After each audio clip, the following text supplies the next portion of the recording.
Hey, Johnny, 3 times is the charm on that, right, my man? October 12th, here we are. That's it. What's up, Johnny?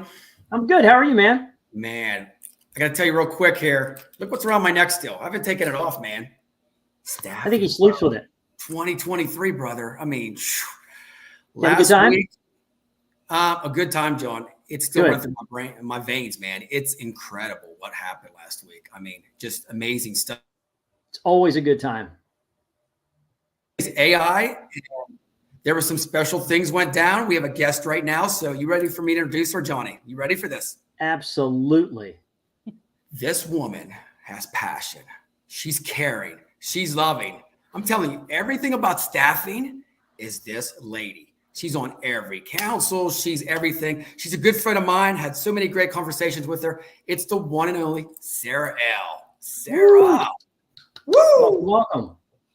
Thank you, guys. So great to be here. Oh, Sara, always is a pleasure. You know what, John? We backstage, we have to say she's only one of 3 people that's been on twice on the show in 3 years. Repeat offender. And we had to because you were recently honored, Sara. I was. Yes. So before we even jump into that, you ready for this, Sara? Here's a sure. little. Let's do it. A little pumped up. Let's pump you up.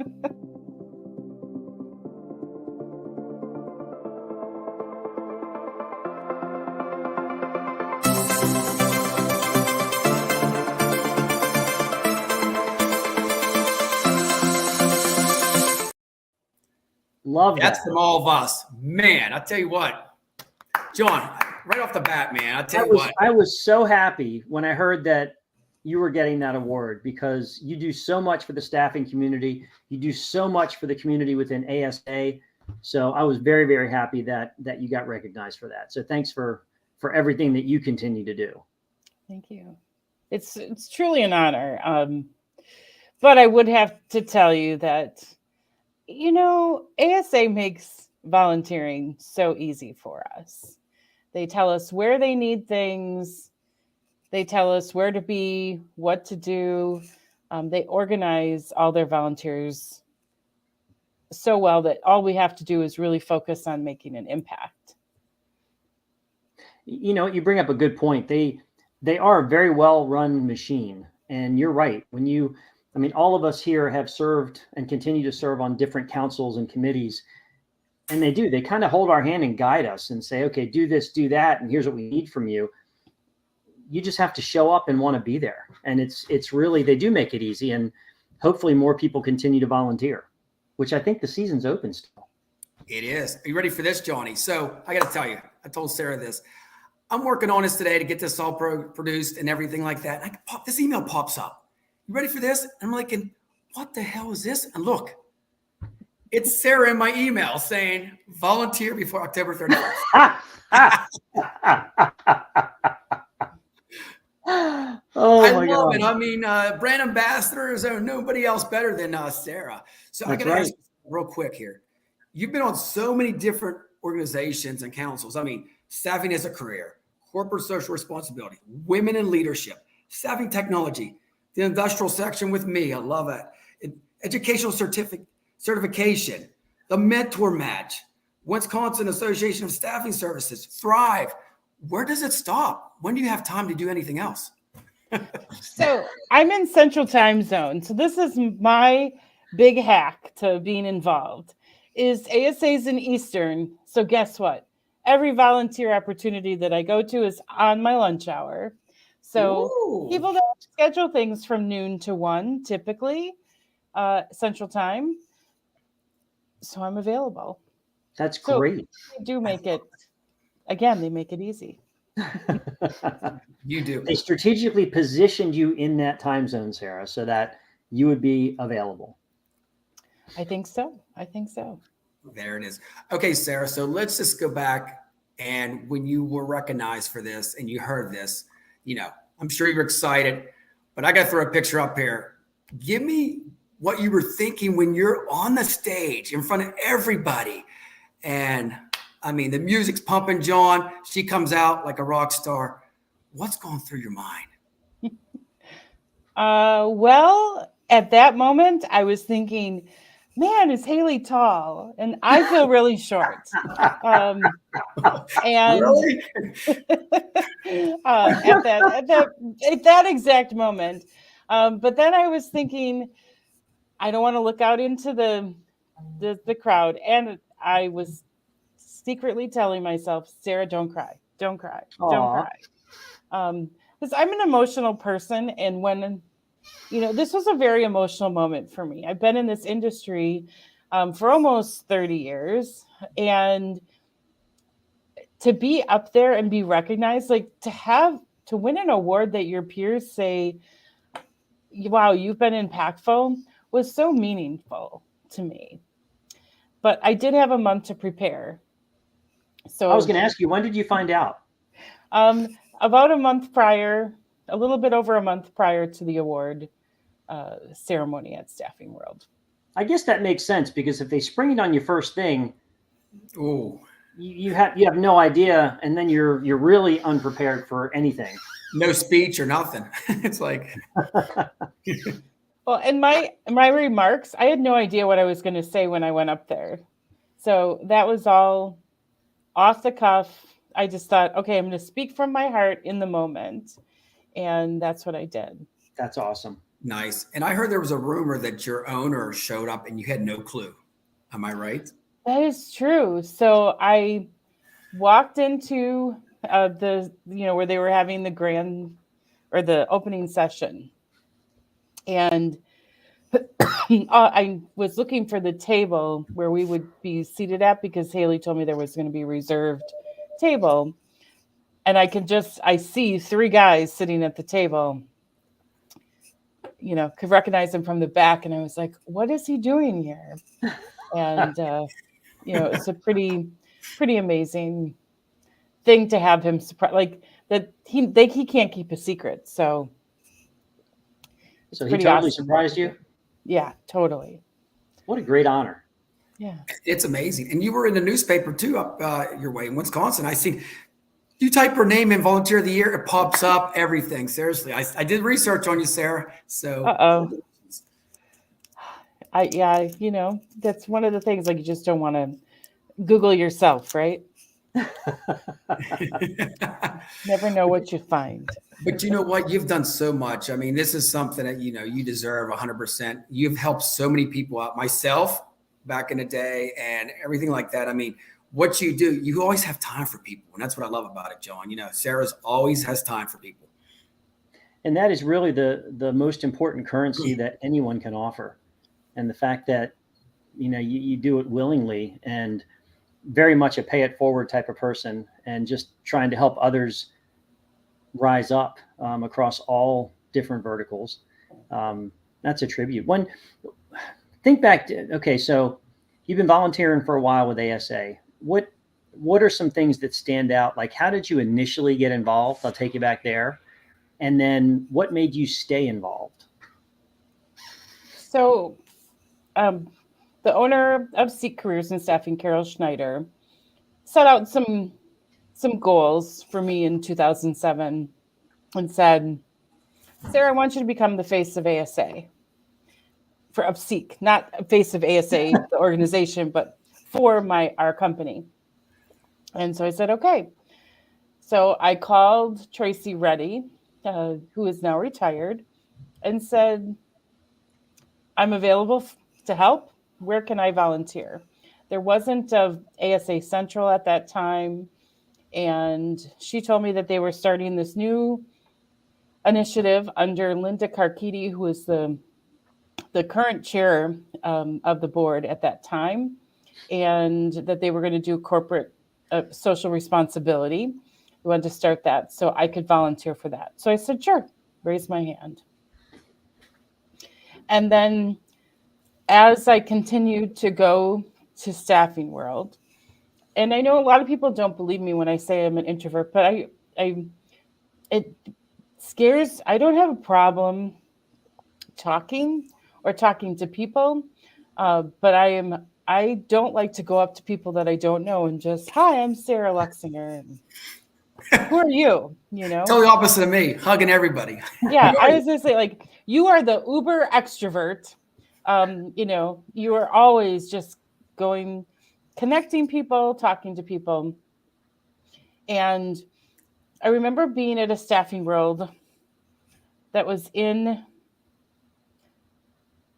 this time it was in San Diego, and I was sitting in the back of the networking event.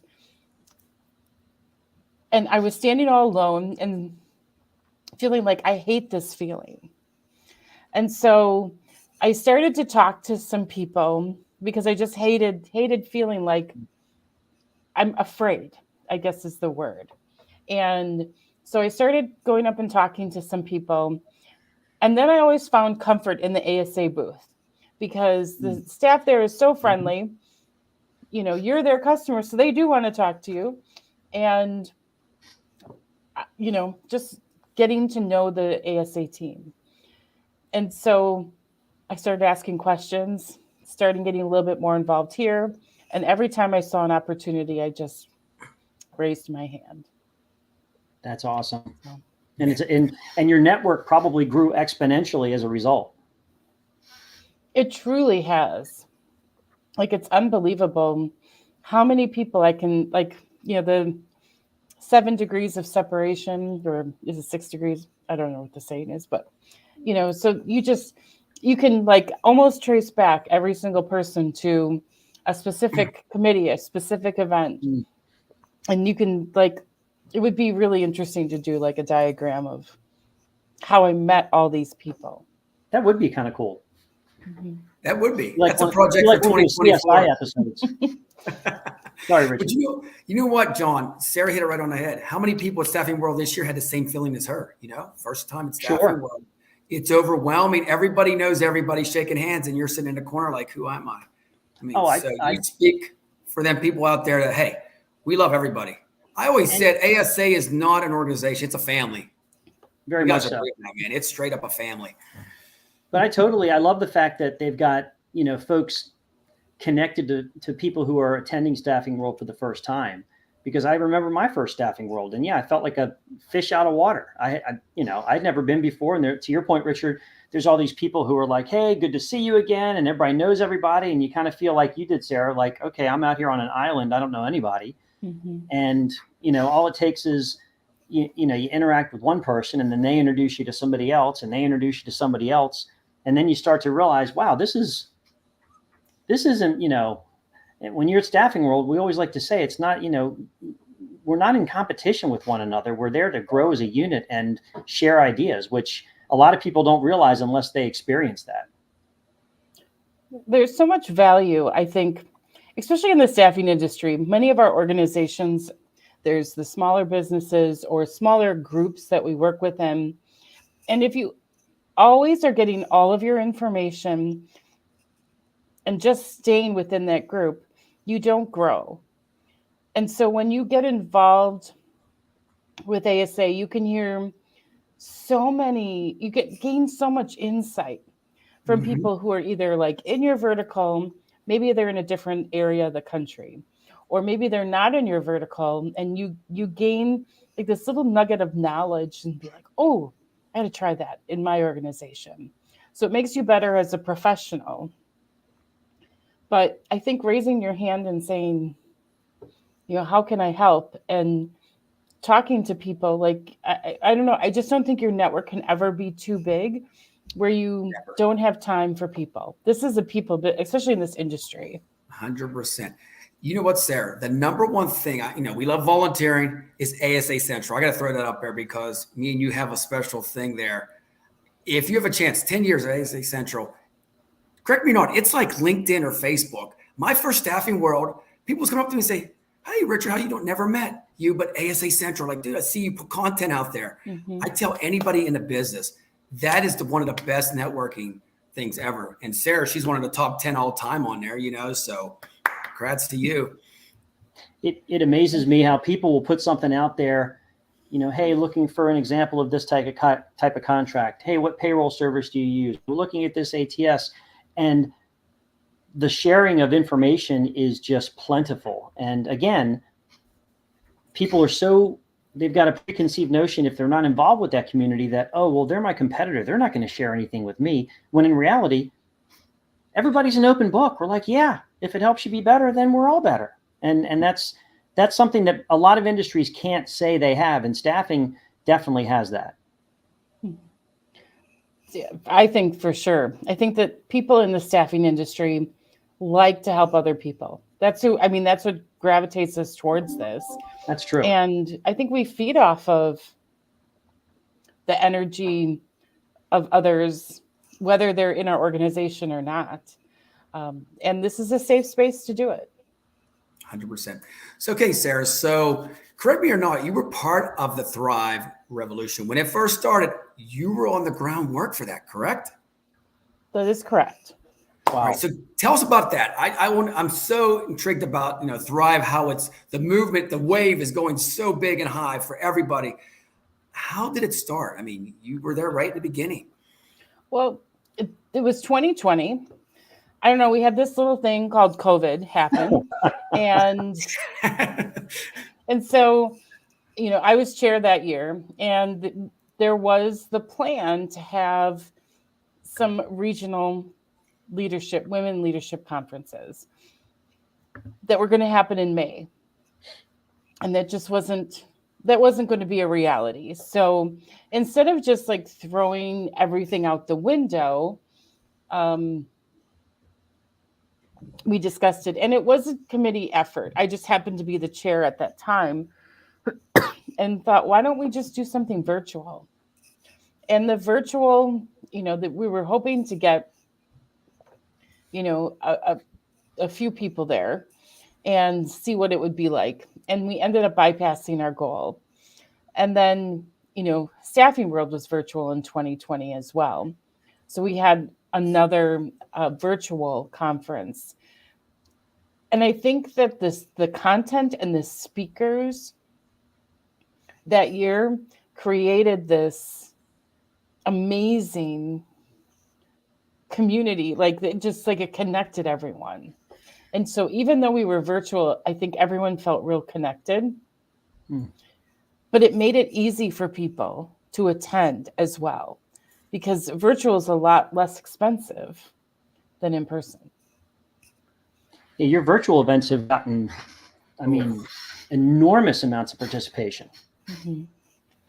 So I think that is, again, the cost. And what we were seeing was individuals were bringing their whole teams to the event because they could, because it was half a day and it was affordable. And we need affordable opportunities for training for our staff. There's a lot of expensive stuff out there. And this kind of makes it all inclusive, that you can send everyone. Yeah, I have a team of 5 outside of me, and 4 of the 5 are women. I just added 2 more this year. So prior to that, I had, 2 or 3 on the staff at all times that were female, and I'd send them all to the virtual one. Send them all there, got them all a copy of the book, Together We Rise. Just got them involved. 2 of them became mentors. So it definitely has legs. And Rich and I talk about this all the time. There are movements and there are movements, and this thing growing. It's more than a movement at this point. It's just taken on a life of its own. And it's made an impact in a lot of lives and in our industry in a very positive way, which is very cool to see. A little grassroots movement. I love it. And it's always like, I love how you have the pregame now before Staffing World. You have your own event for a day and a half beforehand. I love whoever set that up. That's a genius move, I don't know for sure. I think that might have been Diana. Diana Mertz. Give her a shout out. Whoever did it. I love it. Being in marketing, I was like, that's perfect. The pregame before the real game. Why not? Great. So, yeah, Diana is the driving force. If there's anyone that really should get credit for all of that, is Diana. She's amazing. She is amazing. I don't know how she does all the things that she does, but her passion for this initiative is unparalleled. But there are so many champions out there that have really, really promoted. And there are some movers and shakers that go to these events, from like Joni Biley. I'm so bad with names, so I apologize about this, but I'm thinking like Joyce Russell, Stacey Lane, Leslie Vickery. So all these, high executive level women, and there are so many others that attend and support and help bring their female leadership teams along. But what's really interesting this year is we had more men in the room than we've ever had before. Wow. That were wanting to be like allies and supportive. So there were several, CEOs that were there to support either their scholarship winner or to support women in this movement, so to speak. And that was really cool to see. It's incredible to talk about it, John. You know that when you just talk about Thrive, you get like this little tingle, even for me as a guy. It's it's exciting. I love excitement. And you guys are bringing excitement to the industry. It's never been done before. Well, and how appropriate is that name too? Because the name Thrive just, it speaks for itself. It's like, okay, that is so fitting for the group. I mean, to have that event called Thrive, because that's what it's all about, is helping people thrive and be the best they can be in an industry that, for years and still has a ways to go, but it's getting better. There was a lot of inequality going on. The higher up the food chain you went, all of a sudden it got slimmer and slimmer. We did a real good job for a while at the grassroots level on the desk, but then as you started going higher and up into leadership, there was still obviously room to go to get where we needed to be. And how about the board? 50% female. How great is that? I love it. Man. Yeah. I mean, we are in changing times, which are great for everything. From an AI to what we're doing with, everybody, personnel, DEI, everything like that. I love it. I mean, John, we are like in great times. I mean, seriously, our industry is thriving. Here we go again, thriving, right? So I have to tell you, and so you talk about the board being, equal parity, women and men. Robin Mee, who's another huge champion of the event, I believe, and if I'm wrong on this, somebody can correct me, but I remember that she was the one that came up with the name Thrive. Wow. Ooh, wow. A little history here, maybe. Yeah. And so I think that we had tossed around a number of ideas, and I really, truly, I think I remember that it came from her. And she's actually was just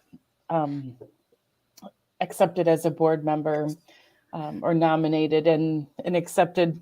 So she is going to be serving her first term, which is so exciting. Yeah, I was so happy to see that both she and Jeanette Marks got nominated and accepted positions on the board. Bright minds, great women. I worked under Jeanette's leadership for a short period of time in my career. So know firsthand what kind of leader she is. And I've known Robin forever, as most of us have. So it's great to see them on the board, because they'll bring a nice positive mindset and a different mindset to it, fresh faces and all that kind of good stuff, and well-deserving. Absolutely. Amazing stuff. Okay, another program we got to talk about, seriously. And this one's fairly new. The mentor match. I mean, all of us. I mean, I got to tell you, I don't know how long this has been around, but I mean, it's taking steam right now, and we're getting more mentees, and it's amazing. What do you think, Sarah? I love the program. So yes. I don't remember when it started, if it was maybe 2017 or 2008. I think I don't know. It's late 2010s, but it is an excellent program. And I walk away every time when I'm a mentor, I walk away with new knowledge and appreciation. There's so many good reasons to mentor someone, even if it's just to become better yourself. Because when you have to teach someone, you have to get a little bit stronger in what you're doing, and that challenges you to learn. So true.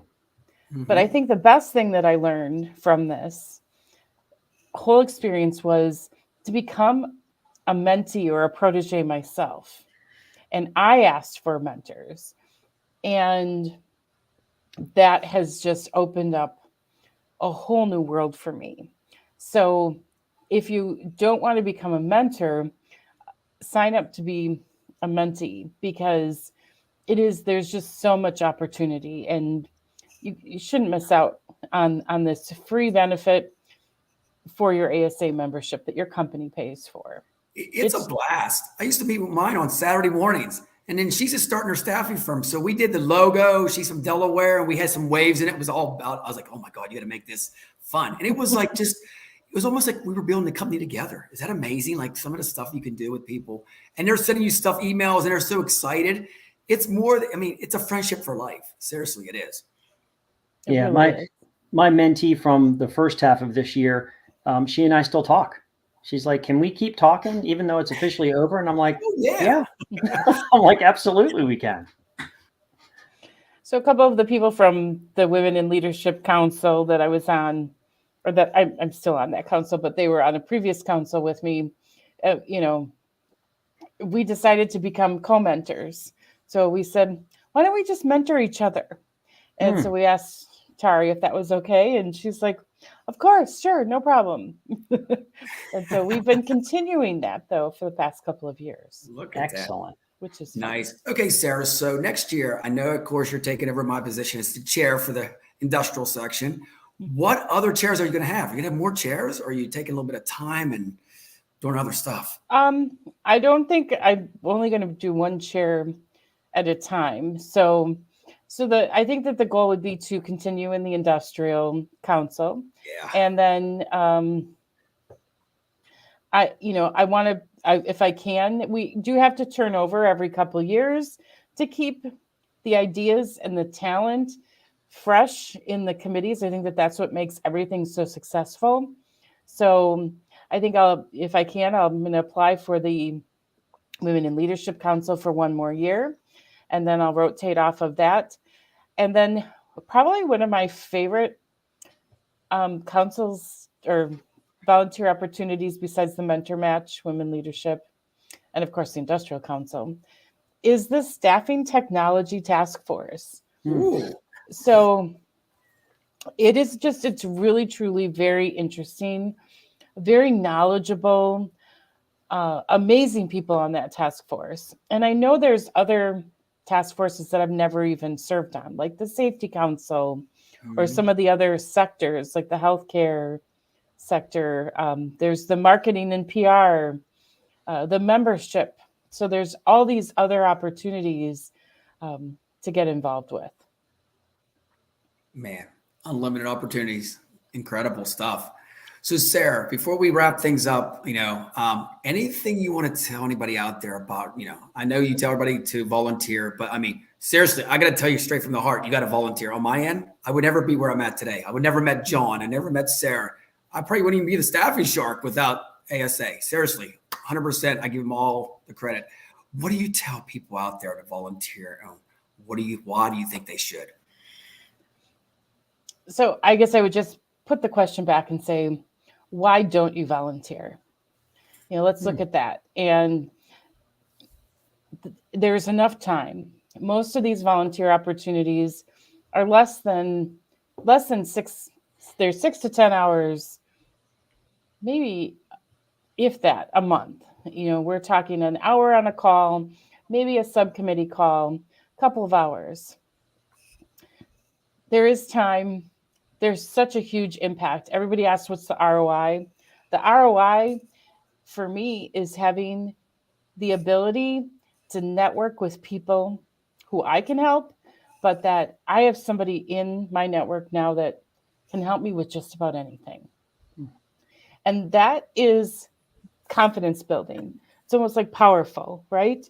Mm-hmm. So having that opportunity to always know that you have someone to go to gives you confidence. And when you have confidence in your career, you can perform because you're not worried about what's going to happen next.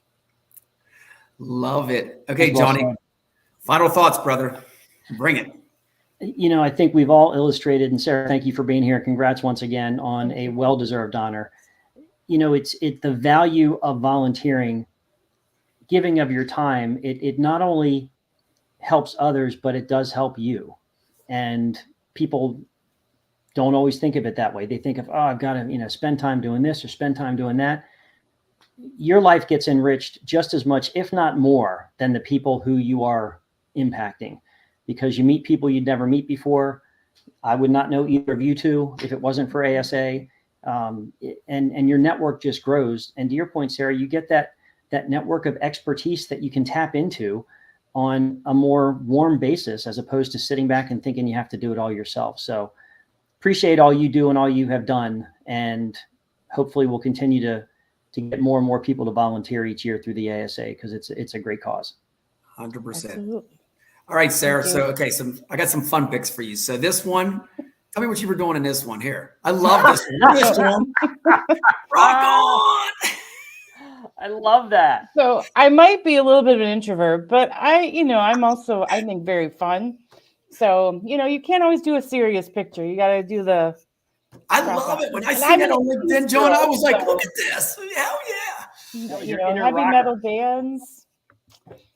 So. Gotta love it. And another picture. Remember this one? I do. Oh my gosh.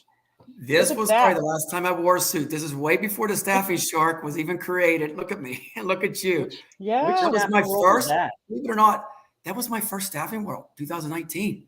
Was that DC? No, where was that? Yes, it was. Yeah. DC. Wow. Yeah. And I think I met Sarah through ASA Central, or we were on like a group together, and that's the first time we met. That was the first time we met, and we've been best buds ever since. So. Girl, got your back all the time. I love it. Since I was unable to attend this year, where is it going to be next year? What was the announcement? Nashville. Yeah. Nashville. Music Put City. that cowboy hat on, Johnny. We're going to great Broadway, location. buddy. Great location. It's going to be a blast. Well, that's it. I tell you what, thanks for coming on. Hey, Sarah, once again, best to you. Thank you. Love everything you do. You're the best. Seriously. Johnny, I'll see you next week. And everybody out there, enjoy your week. Beach vibes to all. Take care. All right. Take care. Bye. Thank you.